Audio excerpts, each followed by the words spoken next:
Welcome back to High Five Garage, and on today's video we're going to be doing something a little different. Working on my 1998 Toyota Tacoma.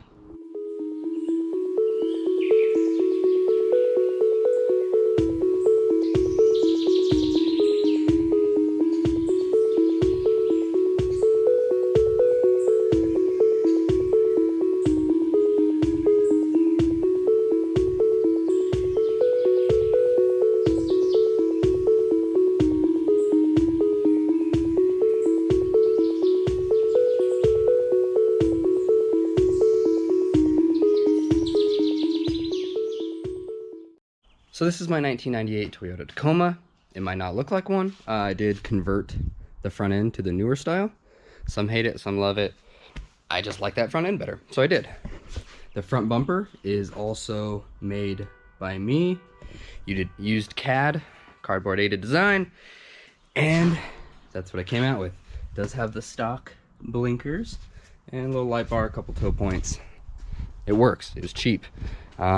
These sliders are actually off of a Tundra, and I cut off the brackets, made new brackets. Bam, I got $60 sliders. The camper shell I also got for free. Came from a property that we were kind of clearing out, and it's pretty good size, so I enjoy it. As you saw in the B-roll, I have lined it in fur.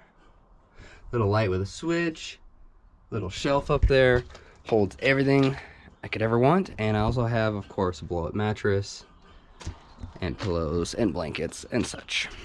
On the passenger side, you will see a big tube. It's mounted to the camper shell. Big old PVC tube with end caps. There's actually poles and a tarp in there. So you get to a spot, you pull it out, you stick the poles in the ground, and then you have a little canopy coming off your vehicle. I know they sell them. Once again, I just wanted to make it a little bit cheaper. Inside is pretty plain Jane. 5-speed 4-wheel drive. Pretty clean interior, almost 300,000 miles. But I do have 8-inch subwoofer, custom box, also wrapped in fur. Besides that, that's about it for the interior. Drivetrain wise, it is stock. I would love for it to get a supercharger someday, but they're just a little bit pricey and I'm a little cheap. So stock drivetrain. I mean, it's got cold air intake, muffler delete, just put a pipe in there, sounds okay. Just little things. And then it is on a set of spacers up front. I do have a brand new front suspension for this, and that will be on another video. And then the back is just stock leafs. I do want to get a out of leaf at some point because she's squawking a little, and I think it's just the weight from the camper. But on today's video, we're actually going to be installing an air compressor. The air compressor that I got is a Vevor, V-E-V-O-R. I keep seeing it pop up on Facebook, Instagram, stuff like that. I probably looked at it once, and then it just keeps popping up.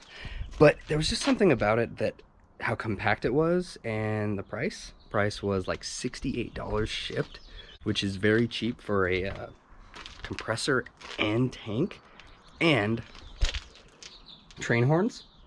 So this is the compressor unit. Tiny little compressor tank. It's built in, so you're not mounting two other things, two things. It does have a onboard pressure sensor to turn off the compressor once you actually turn it on. Pressure gauge so you can see what it's at. And then it only has one out with some line that is meant to go to a set of train horns. And yes, having a train horn would be cool, but that's not why I got this compressor. The reason I got this compressor is to have air on board my truck. If I'm off-roading, I need air down. If I get back, I need air up. What do? Well, got a little onboard compressor. So I really quick went to Lowe's, or wherever you need to go, and get fittings that help add an actual airline.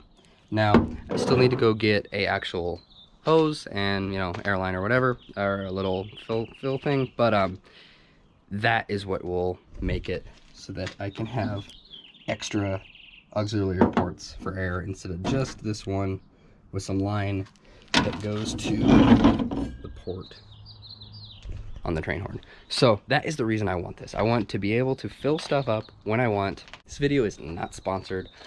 I saw this tank on Facebook, Instagram, stuff like that. It was stalking me, and for 68 bucks shipped, I couldn't say no.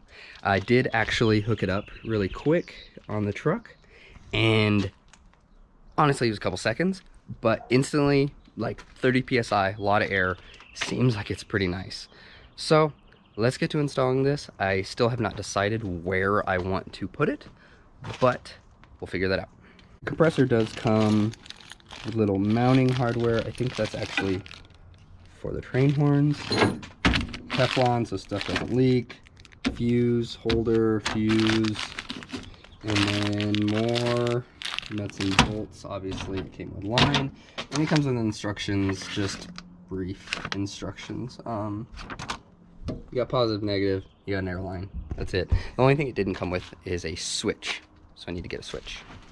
I got a switch.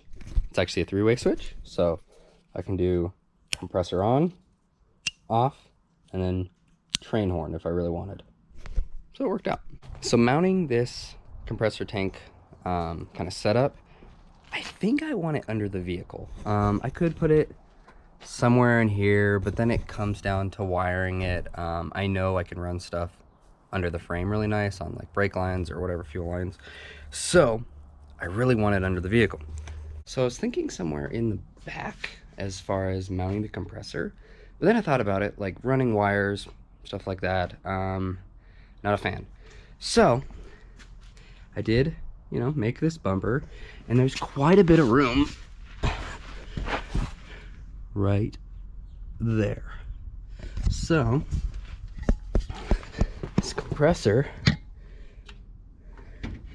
can actually fit up there pretty well. We got mounting holes all across this bar, which I should really straighten because that is bent, and then I can make tabs off of my bumper. And then if I ever want to put the train horn in, it's easy as well, because, you know, most people just stick them in their front bumpers. So not bad. So just kind of put it up there with a jack, and I actually don't need to really mod anything. You gotta think this one is gonna be mounted to here, and then this one, this bracket, is gonna be mounted here. So I can always hammer it and make it go straight, and then make a little L bracket. So I wanted to go higher, but then I was running into the light bar and just the frame stuff on here, but I don't think I need to, because that's still way higher than the radiator, so it should be good. Go into your old trusty scrap bin, find some possible metal that you could use, maybe some, you know, some rod, some angle iron. Let's make some brackets. Let's make some brackets. I think I'm gonna steal a little trick out of Jimmy Oak's channel and do that 3/8 rod. Spoon just makes it look so good. So we can do the 3/8 rods, do a little bit, you know, some tabs off them, and then that should work perfect. It'll be plenty strong once it's welded. So let's get to that.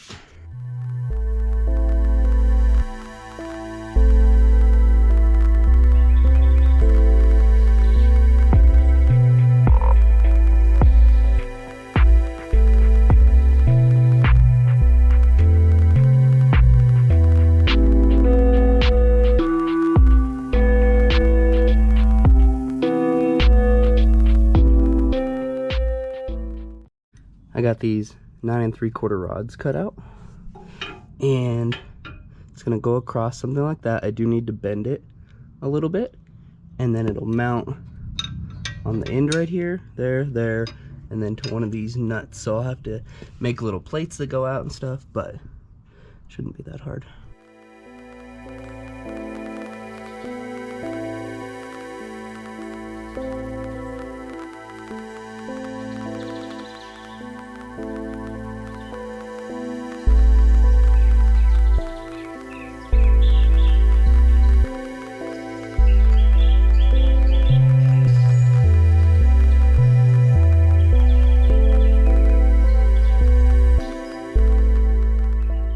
Always disconnect your battery when welding on a vehicle. If you don't know, now you know. First tab is tacked on. I'm gonna get the other one done just like that.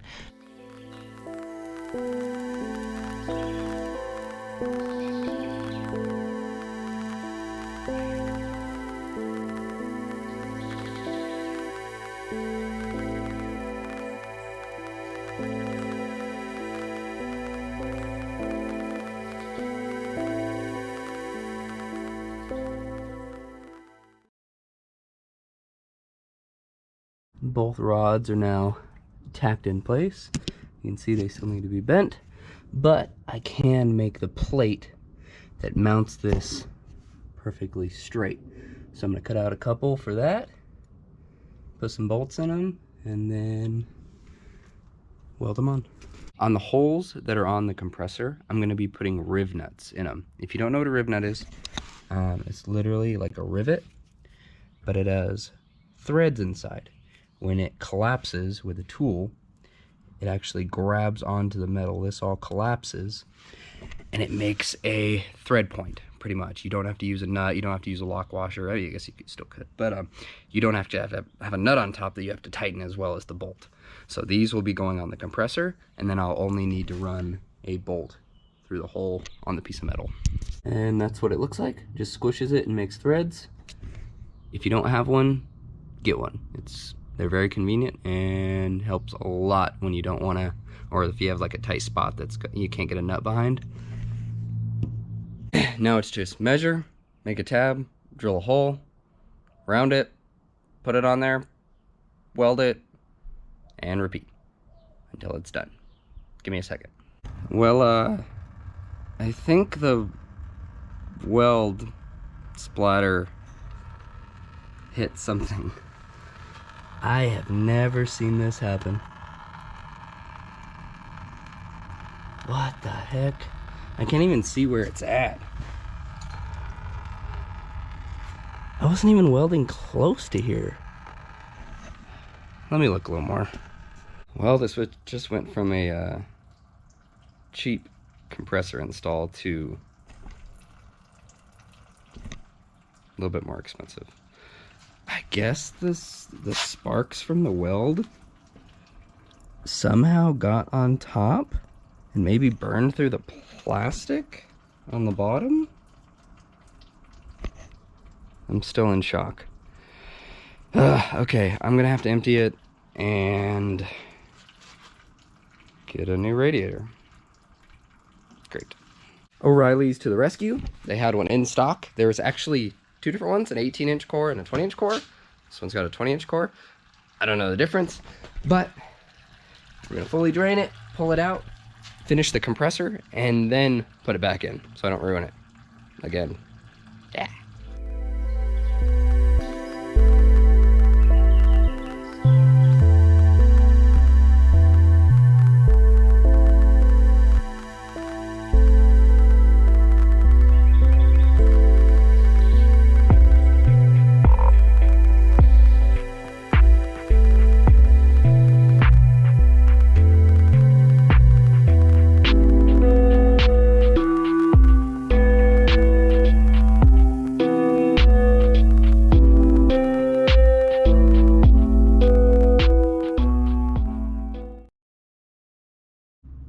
And it's out.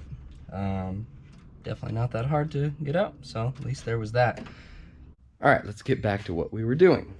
Let's see. So it's mounted there. Now time to mount it to the bumper and to the front tab on the compressor. So what I'm gonna do is kill two birds, one stone. It's gonna mount to a piece of angle iron, and then I'm gonna bend the rod to weld to the plate, and then the plate is gonna mount right to the bumper. Three birds, one stone? Two birds, one stone. All right, there is the angle pieces all bolted up. There's a few rib nuts in there.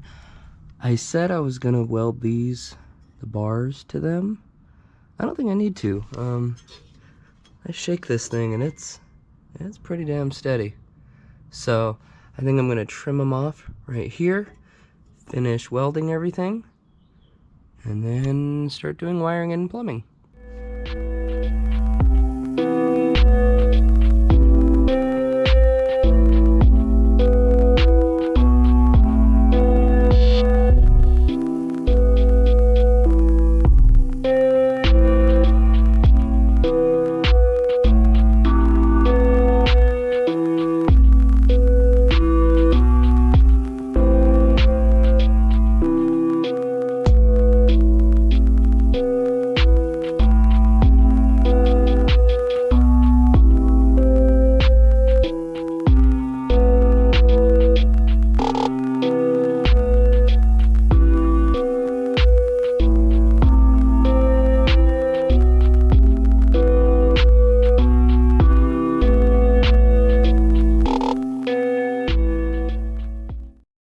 the pieces are complete, and I really quick just sprayed them with some spray paint. Doesn't matter, I just don't need them rusting. So they are hung up to dry. We are waiting for that, and while we're waiting, we are going to start working on the tank. And the only thing we really have to do is, it comes with this one that just has the little rubber line that goes to the air horns. But I bought all these fittings. We got to put the fittings on and have the actual outlet for the air hose facing that way. It's how it's set up under the bumper. And just make sure everything's tight, doesn't leak, and then we can start wiring.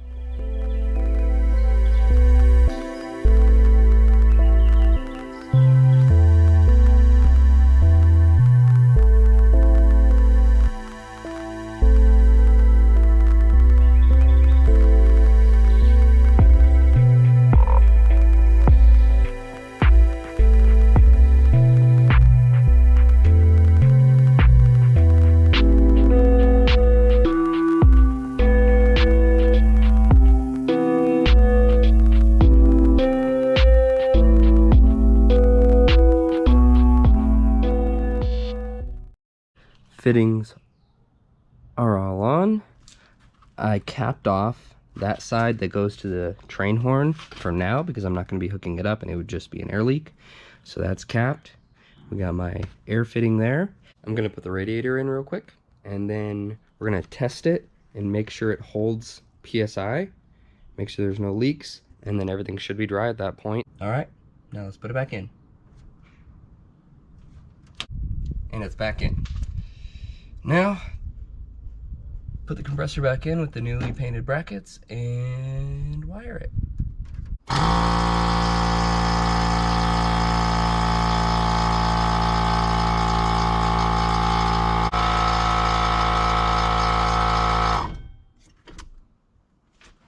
Couple seconds.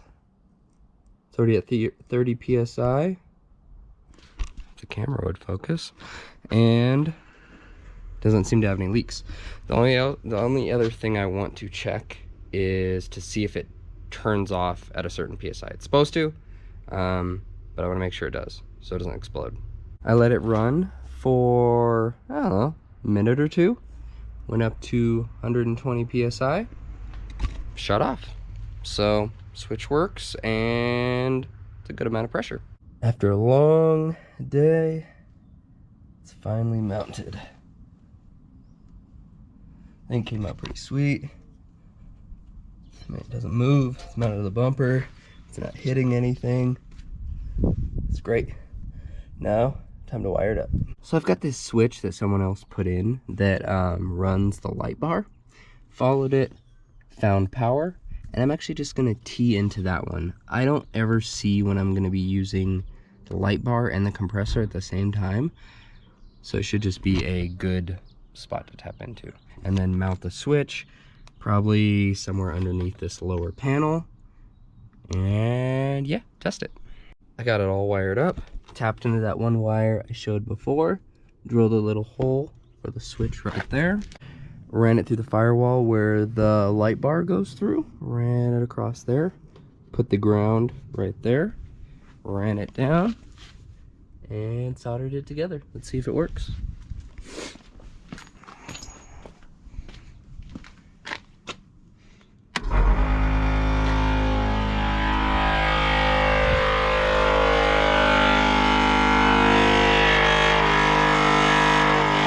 This is Brad from High Five Garage.